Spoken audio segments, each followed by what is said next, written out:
Hola a todos, Hola, hola. ¿cómo están? Bienvenidos a la última Repe Podcast. Soy Vicente. Hoy les traigo un capítulo de lesiones y reintegro deportivo, rompiendo los paradigmas de la rehabilitación convencional. Tengo mi invitado aquí, el grande Jorge. ¿Cómo estáis? Caso hecho. Eso, bienvenido, un gusto tenerlo acá. Un honor. Preséntese por favor con la gente. Bien. Gente, primero que todo, gracias por invitarme, un honor estar acá. A ver, ¿cómo puedo comenzar? Mi nombre es Jorge Luis de la Fuente Añasco, tengo 26 años, soy titulado de la Universidad Santo Tomás, soy kinesiólogo. Tengo una gata que se llama Federica, soy santiaguino de toda la vida. Generalmente hago deporte por temas de salud, no a nivel competitivo, no tengo como objetivos competitivos, pero sí a nivel de salud. He practicado deporte ya sea natación, fútbol, a nivel amateur claramente futbolito. Me interesa mucho todo lo que tenga que ver con deporte de contacto, ya sea jiu-jitsu, muay thai, MMA, me gusta mucho ese mundo, soy bien aficionado. Ya sea musculación también en gimnasio, condición física. Ahora estoy incursionando un poquito más en el mundo del levantamiento olímpico, como ya tema más técnico. Y bueno, también estoy incursionando un poco en el tema de baile ya sea salsa, bachata. O sea, harto movimiento. Sí, harto movimiento. De hecho ya te comentaba, pues, le eché al ojo aquí como al espacio. A estar con Eso, un poquito ya de vamos a ver a Jorge aquí en las clases de acrobacia, eso. dando los mortales. Sí, vamos a ver qué sale. Eso es. Oye, qué Entonces- bueno, harto movimiento como kinesiólogo, como experto en el movimiento y predica y practica harto deporte de distintas disciplinas, me parece excelente. Bueno, como kinesiólogo, me gustaría empezar con la primera pregunta. ¿Qué es lo que hace un kinesiólogo? ¿Qué tratan en la carrera de kinesiólogo y luego en el ámbito profesional? ¿Cómo se desempeña tu campo laboral? Bien, bueno, para la gente que no conoce mucho en la casa quizá el tema de qué hace un kinesiólogo, de qué es la carrera, al fin y al cabo un kinesiólogo, como dice el nombre, es como un experto en el movimiento, pero igual es una definición general porque muchos profesionales compartimos como ese ámbito, ya Sí. sea ciencia del deporte, Claro. preparación física, personal trainer, etcétera, preparadores físicos.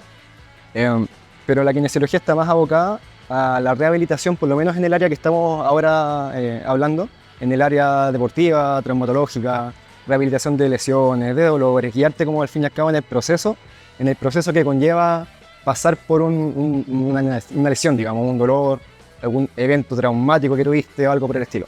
Ahora, cabe recalcar que en la kinesiología hay hartas áreas, no solamente, digamos, traumatológicas, sino que tenemos trabajo a nivel intrahospitalario, por ejemplo, en UCI, a nivel respiratorio, geriátrico, neonatal, con los niños recién nacidos, neurorehabilitación. Hay un mundo enorme de campo que podemos abordar. Oye, tremenda la labor de los kinesiólogos. Saludos a todos los kinesiólogos que nos ven, chiquillos. Es necesario todo su trabajo, sobre todo como deportista, como entrenador. Tremenda ayuda. Tú te dedicas más a la parte de traumatología. Sí, ahora actualmente estoy trabajando en kineterapia, en un centro que está en Santiago Centro, con mi colega Diego Carquín, deportista de alto rendimiento. Saludos a Dieguito ahí. Saludito ahí, grande, estaré Diego. escuchando de Colombia. Y sí, entonces ahí nos estamos dedicando justamente a reintegro deportivo, rehabilitación, traumatología y entrenamiento como personalizado, ya para darle como un seguimiento después de las lesiones que tuviste. Onda, tengo gente que me ha llegado con dolor de espalda, muy achacada, con harta frustración, digamos, y después le gusta el tema, le gusta el mundo, nunca había tocado una pieza, nunca conoció la barra olímpica, y le gustó poquito a poco hasta que sigue entrenando sin dolor, ojalá, y así se queda hasta el fin de los tiempos, ideal. Oye, eso me parece muy interesante. Kineterapia, un emprendimiento donde trabajan los chicos con Diego. Yo lo siento muy familiar, soy amigo de ellos y me gusta mucho cómo tratan las lesiones y lo que comentabas tú. Después hacen entrenamiento de fuerza, los van dirigiendo y eso es para la salud de las personas, de repente sin objetivos competitivos, pero justamente llegan con dolor, un tratamiento con terapia más activa y luego mantener la actividad física, la salud de las personas me parece increíble. Por eso yo estoy compartiendo constantemente las cosas aquí en terapia y por eso también me invitado acá mi compadre Jorge, porque yo me atendí con él en su momento también. De acuerdo. Así que ahí también tenemos anécdotas que contar. Sí. Oye, con respecto a tu campo, que trata a hartos deportistas también, ¿cuáles son los diagnósticos más comunes que te llegan de público general y deportista? Bien. Bueno, primero hablar antes de eso de ejemplos para que la gente lo tenga un poquito más claro. Voy a intentar hablar sin tecnicismo, sin cómo ponerme en la profundidad de cada tema porque podríamos estar hablando horas y horas. Primero una lesión, la voy a leer textual, rápido. ¿Ya? Se define como cualquier evento adverso físico derivado del entrenamiento que implique atención sanitaria, ya sea medicina o kinesiología, ¿sí? O tratamiento, pérdida de tiempo, sesiones de competición, la necesidad de modificar un entrenamiento o una actividad, la combinación de anteriores, e incluso cualquier queja musculoesquelética derivada de la actividad deportiva. Y aquí sale una pregunta que está en nuestro mundo, que quizás el dolor de aparición tardía inducida por ejercicio es una lesión. Según esta definición, calzaría como una lesión. Incluso, Ya, como el famoso DOMS, ya, ya. según esta definición, entraría como el concepto de lesión. Quizás Mira. no desde el punto de vista que uno suele como pensarlo, pero ahí... Oye, y la definición que me diste sí o sí a raíz de la actividad física o entrenamiento. O sea, por ejemplo, si tengo algún tipo de accidente, caída, golpe en la calle, ¿eso no cuenta como lesión? Según Eso, esa definición. sí, según esa definición, y está muy bien que lo digas, quizás uno suele pensar que la lesión o reintegro deportivo y todo tenga que ver con personas que hacen deporte, pero no necesariamente. Por ejemplo, una persona puede estar trabajando, tiene una ocupación que utiliza, manipula mucho con las manos, está todo el día, por ejemplo, manipulando con las manos en alto, algo por el estilo, y también puede provocar una lesión, puede estar en un periodo de rehabilitación y después reintegrarse, pero no deportivamente, sino que a nivel laboral. Eso. ¿Cachai? Como la típica secretaria que da ahí su tendinitis en la muñeca, va a estar todo el día, ¿cachai? En el computador, si he visto harto esos casos igual. Entonces, bien, dicho eso, para que entendamos un poquito más acerca del mundo de la lesión, las lesiones son multifactoriales, es decir, si yo te digo, ¿sabes qué? Te lesionaste la rodilla porque solamente caíste de tal forma, no es tan así. No hay algo como exclusivo, no hay algo como una predominancia tan clara, digamos, en ese sentido. Y buscar la causa de una lesión es difícil, la verdad. Desde mi punto de vista, incluso ya a nivel profesional, aunque te hayas especializado, es difícil. ¿Por qué? Porque como es tan multidimensional, las lesiones pueden aparecer o no aparecer dependiendo de probabilidades. Y el azar también como que a veces está un poquito en medio. Y vamos a hablar igual con algunos ejemplos. Influye tu trabajo, si estudias, cuánta cantidad de horas semanales de entrenamiento tienes, tu experiencia como deportista, digamos, si tomas alcohol o no, si fumas o no, cuánto estás durmiendo, cómo te estás alimentando, tu nutrición, tu higiene del sueño, tu genética, eso es muy importante también, que no se suele tomar en cuenta, pero la genética es súper importante. ¿Qué edad tienes? No es lo mismo lesionarte con 40 años que con 18 años. Es totalmente diferente el panorama. No significa que con 40 años o más sea el fin del mundo, pero claramente te puedes recuperar más fácil. Claro, los procesos son distintos, la remodelación ósea. Exactamente. Entonces incluso tu entorno familiar, social o en cuanto al deporte también influye. No es lo mismo pasar en una lesión preparándote para una competición con fecha y lugar específico, con la presión que tiene el entrenador, con la presión de tu familia, de tus amigos, de tus compañeros en el deporte, que lesionarte caminando en la calle, quizás en 15 y faltar trabajo unos días. O sea, es totalmente diferente y eso hay que considerarlo también, por lo menos en mi rubro. Y uno de los factores más importantes para lesionarte, que no se suele tomar en cuenta, yo te diría que es haberte lesionado previamente. Eso es como el factor más determinante y el mayor riesgo que tienes de volver a lesionarte una parte del cuerpo, y eso hay que considerarlo. Soy el ejemplo perfecto, 2 operaciones de rodilla acá, señores. Tal cual, tal cual. Entonces eso se suele subestimar un poco ese factor. Repito, no es el fin del mundo, pero es un factor importante a considerar ya cuando estás más power, digamos. Eso. Entonces, mi intención ahora es como nombrar un poquito de algunos diagnósticos más en común que suele llegar a la consulta, ¿sí? Ya sea para área de medicina, traumatología o kinesiología, en ese mundo más clínico.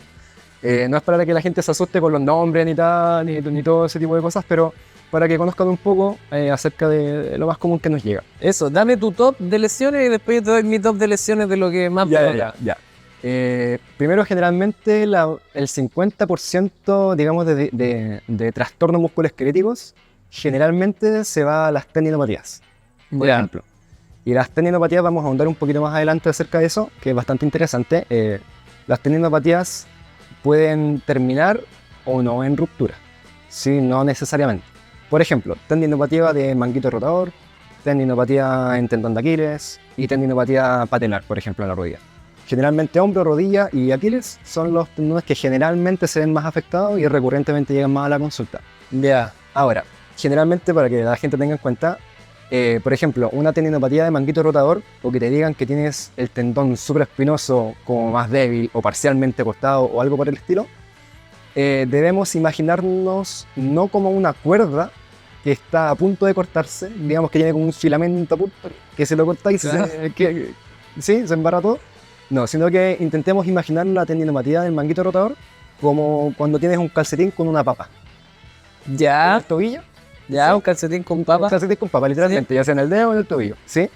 Entonces, en nuestra perspectiva, desde el punto de vista más actual, es que aunque tengas la papa en el calcetín, no significa que la función del calcetín se vio, digamos, deteriorada o algo por el estilo, Ya. ¿sí? A diferencia de que si te imaginas una cuerda que está a punto de cortarse, y vamos a verlo más adelante con el tema del dolor y todo eso, para entenderlo un poquito más. Oye, qué bueno, porque ese era el tipo de imagen que tenía yo de la Eso, cuerdita. De la y cuerdita que como me que cambiaste muevo un poco el poquito y concepto. se me corta. No necesariamente. Entonces, Ya. aunque tengamos una parte lesionada de algún tendón, probablemente el tendón va a poder cumplir la función siempre y cuando vayamos ahí ajustando ciertas cosas. Que ahí está mi pega al fin y al cabo. ¿Sí?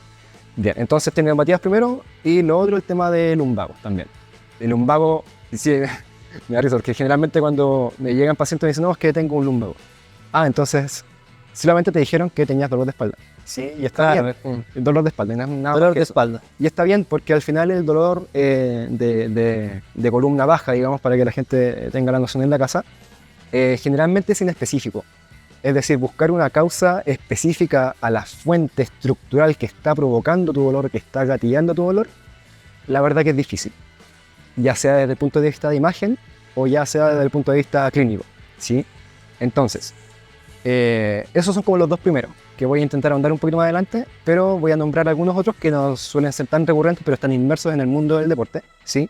Ya sea traumatismos encefalocranianos, ¿sí? Ya sea, por ejemplo, en temas de fútbol, saltaste, fuiste a cabecear, te golpeaste con tu compañero y tuviste esa lesión, ¿sí?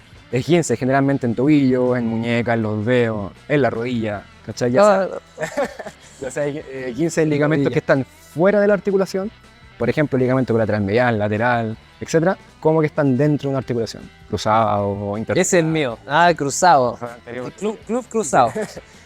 También otras cositas rápido, luxaciones de patela, por ejemplo, luxaciones de hombro, de codo. Generalmente para eso necesitáis como haber caído muy mal, una O energía. sea, esos ya son traumas de Traumas, sí, deportes de generalmente como contacto, su tackle, su cuerpo, caída. Sí, ya sea en el rugby, en el fútbol americano, en el deporte de contacto, como sea. Todo ese tipo de luxaciones generalmente aparecen como en esos tipos de deportes de contacto, como bien dices tú. Fractura y sus variantes. Fractura ya sea de, por ejemplo, en boxeadores, fractura de los metacarpoflángica acá, la palma al fin y al cabo. Fracturas en los huesitos pequeños del pie, fracturas yo te diría que uno de los peores de los casos generalmente es como en la tibia y fíbula. Ya. Por ejemplo, no sé si generalmente Conor McGregor, que es como uno de los más famosos, cuando él lanzó una patada, probablemente esa tibia y esos huesos ya venían con estrés de antes, y la patada golpeó al codo, que es un lugar muy, digamos, firme, y se le fracturó la tibia y la fíbula. Y se le hizo como un segundo tobillo, digamos, y fue Oye, visual. y eso es importante, que ya venía con estrés. Ahí es donde están los deportistas y muchas veces el rol del entrenador de la mano con el kinesiólogo de gestionar la carga de los deportistas. Es distinto un deportista que está entrenando 3 veces a la semana y uno que entrena 8 veces a la semana y de esas 8 son 3 sesiones físicas, luego 5 técnicas y que están pegando patadas o que están saltando constantemente o que están haciendo un gesto repetido y luego de repente ese deportista también es estudiante, también trabaja o que tiene familia, que tiene hijos, que no sé qué, que no duerme bien, que no se alimenta bien y de repente por cosas sutiles, yo tengo un amigo que se cortó el tendón de Aquiles subiendo la escalera, ¿cachai? Pero porque ya venía muy estresado de antes. Entonces hay que tener ojo con eso, el descanso es parte del entrenamiento, es parte de los procesos yo cuando entreno le doy un estrés al músculo, a la estructura y cuando descanso, cuando me nutro bien, cuando descanso lo suficiente es cuando eso se adapta y ahí me vuelvo más fuerte o mejoro mi rendimiento en lo que esté entrenando. Y es importante ese proceso, cuando ese proceso no está, ¡pum! Pasamos de entrenar conmigo a entrenar con mi compadre Jorge en la caseta de Kinect. Sí, ¿Ya? y nada más que agregar a eso, tuvo espectacular la explicación, sabe todo tal cual. Si al final hay que poner como en una balanza el estrés o las demandas que tú estás teniendo en tu deporte con la regeneración, la recuperación de tus tejidos, ya sea a nivel sistémico incluso. Cuando esa balanza, igual uno puede forzar la máquina, como mal llamamos a algunos deportistas, pero a largo plazo la idea es que eso esté bien balanceado, porque si no pueden provocar alguna lesión o algo por el estilo. Oye, algo importante que se me vino a la cabeza. Importante que los tejidos tienen distintos tiempos de adaptación. Es distinto el tejido muscular, que es metabólicamente activo. ¿Qué quiere decir eso? Que le llega sangre, le llegan nutrientes, le llega oxígeno constantemente. A otros tejidos más blandos, que no están tan irrigados, o casi prácticamente nada irrigados, su regeneración es muy lenta, porque tiene menos flujo de sangre, menos flujo de nutrientes, etcétera, etcétera. Por lo tanto, ahí es donde entra la carga de entrenamiento ondulatoria, las semanas de descanso, etcétera, etcétera, porque uno se siente muy bien levantando peso, o darle y darle y meterle, claro, porque el músculo se te está adaptando y de repente, ¡pum!, empieza a doler la rodilla, empieza a doler el hombro.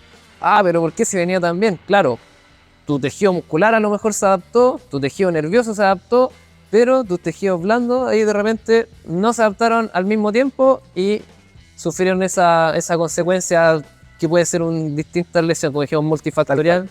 De hecho, en base a los tiempos de recuperación, como tú bien dices, uno de los grandes factores importantes tiene que ver con el grado de vascularización que tenga el tejido, es decir, cuánta sangre está llegando, cuántos nutrientes, cuánto oxígeno le está llegando a ese tejido. Por ejemplo, justamente es diferente lesionar usted un músculo que llega mucha sangre que un tendón, por ejemplo, que la sangre llega sangre efectivamente para que permanezca vivo el tejido, pero no tanto como un músculo realmente. O los huesos también no tiene tanta irrigación sanguínea que un músculo, o los meniscos, ligamentos, todo ese tipo de cosas. Entonces, eso nos lleva al siguiente tema, que es el tiempo de recuperación de tejido, digamos, lo cual está directamente relacionado con, primero, el grado de la lesión que tuviste. ¿Sí? O sea, depende del grado de la lesión que tuviste, cuánto tiempo te va a tomar en promedio, o sea, aproximando un poco, recuperarte de esa lesión, ¿sí? También no es lo mismo el tema de cómo tú te estás alimentando y hidratando. Eso es sumamente importante cuando nos lesionamos, chicos, en la casa, ya sea haciendo deporte o algún dolor que tengas. Es más importante que nunca preocuparte de tu estilo de vida al fin y al cabo, de cómo estás alimentándote, cuánto te estás hidratando y cómo estás descansando. Yo diría que esas son las bases fundamentales de la rehabilitación, y yo no saco nada como kinesiólogo inventar los ejercicios más vistosos para las redes sociales y hacerte los mejores ejercicios, pero si tú estás una hora conmigo teniendo en cuenta y tú el resto de las 23 horas al día estás durmiendo mal, estás comiendo mal, no te estás preocupando de ese estilo de vida al fin y al cabo. Entonces, a lo que voy es que la persona es un mundo muy complejo en donde hay que abordar todos los factores que van a influenciar en tu estilo de vida. Y no solamente preocuparme de los tejidos, de músculo, de articulación, porque al final eso toma un nivel de prioridad un poquito más bajo. Oye, dijiste algo súper importante, que a mí se me separó el tiro en dos. O sea, hay factores que yo puedo apurar de cierta forma o realizar para mejorar mi rehabilitación, y hay otros factores que no puedo apurar, como es la misma regeneración de los tejidos, tienen tiempo de regeneración. Entonces, los factores que podemos apurar, entre comillas, para mejorar es descansar correctamente, nutrirse bien, darle importante calidad de la nutrición, movimiento, la terapia correcta, dale. Y hay factores que no podemos apurar, como son la misma regeneración de los tejidos. Es distinto el tiempo que se regenera el hueso, que se regenera el músculo, que se regenera un ligamento. ¿Tienen más o menos los tiempos aprox? Sí, de hecho aquí mismo los tengo y vamos a aprovechar de verlo. Principalmente, bueno, las fases de regeneración de un tejido a nivel general pasan con los siguientes nombres, digamos. La primera es la fase de inflamación, ¿sí?, que dura aproximadamente una semanita, ¿sí? La siguiente es la proliferación, en donde el tejido comienza, digamos, como a multiplicarse para la lesión, que dura 2-3 semanas, y de ahí en adelante comienza la fase de remodelación. Sí, que ahí tenemos hasta 3 semanas, hasta un año, incluso 2-3 años, hasta ahí se ha visto algunos momentos. Y las esferas que involucran, ya sea dimensiones, digo, son tanto psicológicas, como biológicas, como sociales. Luego volvemos a lo mismo, ¿sí? No solamente importa la biología de tu tejido, sino que también incluso tu grado de motivación, de miedo, de frustración, de estrés.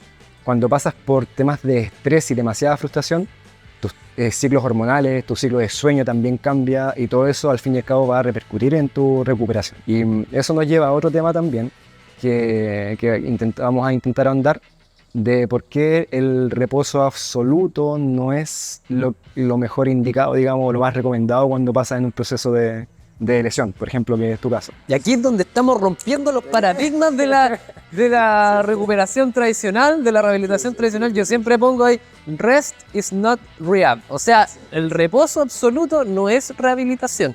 Justo ayer estaba conversando de eso fui donde un amigo, la tía se había lesionado el tobillo y que le dijeron no, reposo, no sé qué.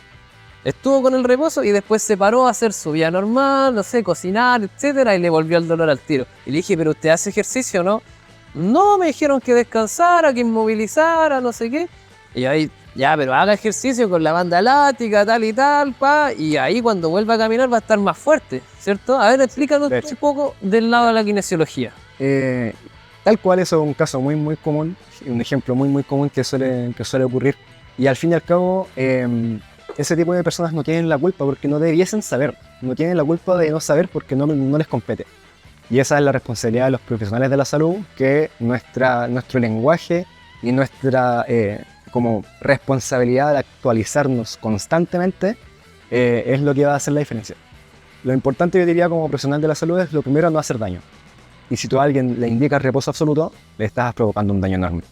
Y en ese sentido, por ejemplo, cuando hablamos de las tendinopatías, si es que alguno tiene algún dolor tendinopático en la casa o le diagnosticaron con algo en la casa, mis consejos van a ser súper generales. Ojo que hay que ir al traumatólogo, a un médico para que te diagnostique y después, como segunda consulta, al kinesiólogo y la evaluación correspondiente, ¿sí? No se tomen nada de esto como tan... Claro, esta es la generalidad, pero no hay que ver el caso a caso. Caso a caso individualmente, sí. Bien, dicho eso, por ejemplo, en los tendones, lo que se ha visto en los protocolos como a nivel mundial es que primero no hay que hacer reposo. O sea, tú aunque tengas una lesión de un tendón, estés pasando por dolor en algún hombro o algo por el estilo, que sea como posiblemente una tendinopatía, el reposo es lo peor que puedes hacer. Tú puedes descansar meses y meses y el dolor puede que siga y la disfunción de tu tendón y la robustez de tu tendón, digamos como la capacidad que tenga de tensarse, no va a mejorar. Entonces, dicho eso, generalmente el dolor de los tendones tiene cierta como naturaleza que se le denomina como on-off. Es decir, a veces los tendones duelen y está como encendido ese dolor y a veces no. Es bien variable en ese sentido. Y generalmente tiene un efecto que se llama warm-up, como efecto de calentamiento. Que generalmente, si uno se pone a pensar, es bastante lógico porque las personas que sufren, por ejemplo, de tendinopatía de tendón de Aquiles, cuando despiertas después de haber dormido 8 horas, por ejemplo, después de haber estado un periodo inmóvil, los primeros pasos son los que más cuestan. Es como si estuviéramos caminando sobre vidrio, a ese nivel. Totalmente. ¿Sí? Entonces, generalmente le pasa a muchos deportistas que entrenan con tendinopatía, al principio de la sesión de entrenamiento como que andan medio lentos, como que cuesta entrar en calor, son más petroleros, digamos, así como más tiempo. Pero después después de un calentamiento apropiado, ¿cierto? Intentando a nivel cardiovascular, movilidad articular y todo eso, el dolor comienza a ir bajando.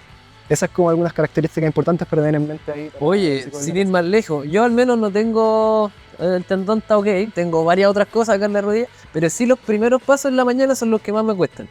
¿Cachai? Como al venir del reposo es lo que más me cuesta. En cambio, después de la sesión de kine, estoy yendo a la METS, entre la silla de cuádriceps, la polea, etcétera, etcétera, ya después hay un rato que camino como si aquí no ha pasado nada. Y eso es lo que me gusta y lo que siento de que entrenarlo, aquí también aprovecho de hacer un ejercicio acá en el gimnasio y todo, y ahí es cuando puedo caminar sin problema, a lo mejor moverme más, ser más independiente, pero los primeros pasos en la mañana son los más difíciles. Y se condice porque generalmente, todo lo que tenga el tendón de Aquiles al fin y al cabo recibe mucha carga, por ejemplo, cuando estás saltando. Y en tu mundo, que es el de las acrobacias, cheerleader, generalmente los tendones de Aquiles deben estar muy, muy fuertes para tolerar, teniendo en cuenta que cuando uno salta y aterriza, por la inercia, digamos, el tendón no está recibiendo tu peso corporal, sino que está multiplicado a un factor muy alto. Mucho. Y más todavía si caes a una pierna, y más todavía si estás girando, y todo ese tipo de cosas hay que considerarlo. Y generalmente en las tendinopatías, si es que te duele un tendón, no hay que tener el miedo a que se vaya a cortar ese tendón. Por ejemplo, generalmente en las rupturas de tendones de Aquiles, los puntos para llegar a ese evento es porque el tendón venía de hace rato degenerándose o cambiando su estructura, pero fue asintomático, o sea, no me di cuenta. Y como el ejemplo que tuviste antes, tenía un amigo que subiendo la escalera, ¡pum!, se le cortó el tendón de Aquiles. No es que subir la escalera sea un riesgo para mi tendón, sino que ese tendón ya venía sobrecargado y fue la gota que derramó el vaso y provocó la lesión. O sea, y eso le ha pasado a muchos deportistas, cortando pasto en la casa prácticamente y se les corta el tendón. Entonces, en ese sentido, la intervención quirúrgica, ya cuando tenemos como un tendón totalmente cortado, por ejemplo, una ruptura de tendón de Aquiles, la intervención quirúrgica se ha visto que viene bien siempre y cuando sea un manejo multidisciplinario. O sea, la opinión, ojalá considerarla tanto el cirujano, el traumatólogo, del preparador físico, del profe, del kine, es lo ideal. No pasa generalmente, pero es lo ideal. Y se ha visto incluso que tendones de Aquiles que se han roto en un 100% y se han tratado con manejo conservador después de años, 1 año, 2 años, vuelve a sanar. Y eso nos lleva también al ligamento cruzado anterior. Se ha visto que el tratamiento conservador, y esto es más actual, no es digamos que se hace mucho, el ligamento cruzado anterior, hay casos que no se han operado en rupturas totales, ¿sí? Y después de 1 año, 2 años se vuelve a recuperar. También he escuchado casos así a largo plazo, 3 añitos, sí, y se ha regenerado. Tal cual, y de hecho no significa que operarte esté mal, sino que quizás en ese momento específico, en el contexto en el que estabas, era la mejor opción. Entonces, dicho eso, hay muchos deportistas y referentes míos, por ejemplo, Coach Marce o el profe Juaco, que también he visto que lo sigues. Profe Juaco, un crack. Que tienen lesiones en el ligamento cruzado anterior. Y los tipos son unas máquinas, unas bestias, hacen levantamiento olímpico, acrobacia y todo eso, con un ligamento cruzado anterior que sufrió una lesión y no la operaron. Y en ese sentido, te comienza a dar como la idea de cuán resiliente es tu cuerpo, de cómo se adapta al contexto en el que te encuentras. Y en ese sentido, para que la gente se imagine en la casa, cuando tú tienes una lesión a nivel estructural, de una estructura, por ejemplo, ya sea pasiva como ligamento, tejidos no contráctiles al fin y al cabo, ¿sí? Ligamentos, tendones, menisco o algo por el estilo, lo que pasa a ser como protagonista en base a ese detrimento es musculatura y sistema nervioso. Yo diría que sistema nervioso primero y después musculatura.